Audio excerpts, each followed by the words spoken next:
Saudara, perjuangan masyarakat menangani COVID-19 tidak akan selesai sehinggalah setiap anggota masyarakat memainkan peranan dalam memastikan kesejahteraan semua. Ini termasuk ikhtiar dan tanggungjawab untuk menyegerakan pengambilan vaksin dan menggalak saudara mara, terutama sekali warga senja kita, mengambilnya bagi menangkis penularan wabak tersebut. Demikian tekan Mufti Negara Dr. Naziruddin Muhammad Nasir dalam khutbah Aidil-Adha beliau hari ini yang menyentuh tentang erti pengorbanan masyarakat Islam. Wartawan kami, Ira Musfira dan Nazirah Jamzuri melaporkan.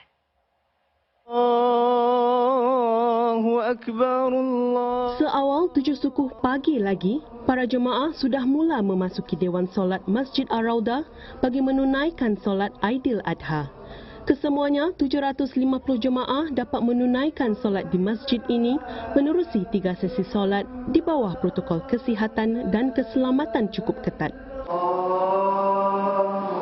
Ini merupakan kali kedua Hari Raya Haji berlangsung di tengah-tengah cabaran pandemik COVID-19. Dalam khutbah beliau yang turut disampaikan di masjid-masjid merata negara, Mufti Negara menggesa masyarakat agar jangan membiarkan berita-berita palsu memburukkan lagi dan menakutkan golongan tua dalam suasana kekhawatiran sekarang ini. Bagi mereka yang belum lagi mengambil vaksin, bersegeralah mengambilnya. Dan yang sudah mengambilnya, galakkanlah saudara mara kita, khususnya golongan berusia tua, untuk mengambilnya. Kerana ini adalah ikhtiar kita untuk menangkis penularan wabak dan juga mengerangkan kesan ke atas diri kita jika kita terjangkit. Apatah lagi dengan situasi penularan sekarang ini dengan varian baru yang lebih mudah berjangkit. Perjuangan kita tidak akan dapat selesai sehinggalah setiap kita memainkan peranan dan bertanggungjawab. Allahu Akbar. Mufti juga menarik perhatian, walaupun terdapat keterbatasan di norma baru, institusi agama masih terus rancak dimakmurkan dengan selamat. Ini, kata beliau, dilihat menerusi dakwah yang masih berterusan sambil memelihara nyawa tanpa merosakkan sendi-sendi tiang agama. Agama memerlukan ilmu. Ilmu memerlukan usaha, masa, guru dan titik peluh. Kalau hanya kita membaca sebaris di sana dan seperenggan di sini, kalau kita hanya menonton klip di YouTube, di Facebook, di TikTok, tidak mencukupi. Menurut Mufti, ilmu yang menyeluruh ibarat lampu yang kuat menerangi kegelapan suasana, bukan seperti lilin yang terangnya terbatas dan boleh menyebabkan kebakaran. Para jemaah yang kami temui selepas sesi solat ini pula rata-rata menyuarakan 1000 harapan agar keadaan menjadi lebih baik pada Aidil-Adha akan datang. InsyaAllah lah ke depan kalau boleh buka sepenuh je, buka seluruh je. Mudah-mudahan itu je harapan saya.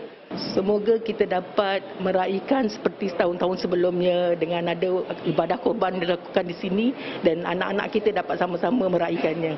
Mudah-mudahan wabak yang melanda ni akan hilanglah, akan diangkat Allah supaya kita semua ramai-ramai boleh masuk masjid dan sembahyang seperti sedia kala lah, insya-Allah. Secara keseluruhan, hampir 18,200 jemaah dapat menunaikan solat Aidil-Adha pagi tadi, naik lebih seganda berbanding tahun lalu. Sementara itu, satu-satunya upacara korban tempatan sempena Aidil-Adha berjalan lancar hari ini dengan 50 ekor kambing dikorbankan dan disaksikan 100 pelanggan. Lagi 50 ekor kambing akan dikorbankan esok. Pihak berkuasa menyatakan ini kali pertama dalam tempoh lebih 20 tahun penyembelihan oleh penternak kambing atau lembu dijalankan di Singapura. Wartawan kami Afika Hussein yang menjenguk operasi korban itu pagi tadi membawakan perinciannya. Satu-satunya upacara korban di Singapura di Hederis ini bermula pada jam 8.30 pagi. Mereka yang menempah kambing hadir mengikut jadual dan apabila giliran mereka tiba, mereka dapat menyaksikan penyembelihan kambing dari luar khemah seperti ini. Hanya 2 orang dibenarkan berbuat demikian bagi setiap ekor kambing. Ibadah korban di sini akan berlangsung selama 2 hari disebabkan langkah-langkah pengurusan selamat. Antara lain, khemah di belakang saya ini dibagikan kepada beberapa ruang Dan di dalam setiap ruang, jumlah kaki tangan dihadkan kepada 6 atau 8 orang. Proses yang dijalankan hari ini sungguh very smooth, it's a very nice operation. Mungkin kita sudah plan prosedurnya dan kita juga ada satu trial run di mana pihak SFA dan NParks kita telah menunjukkan prosesnya bagaimana. Kesemua 100 ekor kambing yang ditawarkan di Hederis habis ditempah, walaupun harganya cukup tinggi, iaitu antara $1,400 hingga $2,000 seekor. Malah ada keluarga menempah 8 ekor kambing bagi korban seisi keluarga, seperti keluarga Encik Jainuddin ini. Kita syukur kalau kita buat korban secara online, kita tak tahu apa yang berlaku di sana. Ya. Dan kita cuma tunggu je sampai daging kita sampai di sini kan. The experience is a worthwhile experience. It's worthwhile. Yeah. Jadi tidak ada harga yang dapat dinilaikan dengan rasa pengalaman di sini. Menariknya, sekumpulan pekerja hijrahan juga tampil membuat tempahan. Normally in our country, our parents they do the kurban, they buy cow, goat, or other things. But in Singapore, this is the first experience. We are sharing about more than 20 actually. Yeah, more than 20 of them. We are sharing the money. So we just enjoy this Hari Raya in a different way. Bagi setiap kambing korban ditempah, pembelinya dapat membawa pulang sekurang-kurangnya 35 kilo daging. Selalu kita buat dekat masjid lah. Kalau macam dekat sini, kita boleh tengok, saksikan ibadah tu macam lagi dekat. Kini Hederis merancang menawarkan antara 10 hingga 20 kambing bagi akikah pula setiap bulan. Namun ini perlu mendapat kelulusan pemerintah. We need to, I guess, play by ear. Also, because now Hederis is going to construct our new farm, we have already catered an area for slaughter. No longer a makeshift place, a very permanent place with cleaner facilities. So for Akikah purposes, we will be working closely with SFA and NParks to come up with some measures or SOP for Akikah. Menurut Encik He lagi, kemudahan barunya nanti mampu mengendalikan sekitar 2,000 ekor kambing berbanding 1,000 sekarang ini. Bagaimanapun, operasi utama Hederis adalah penghasilan susu kambing.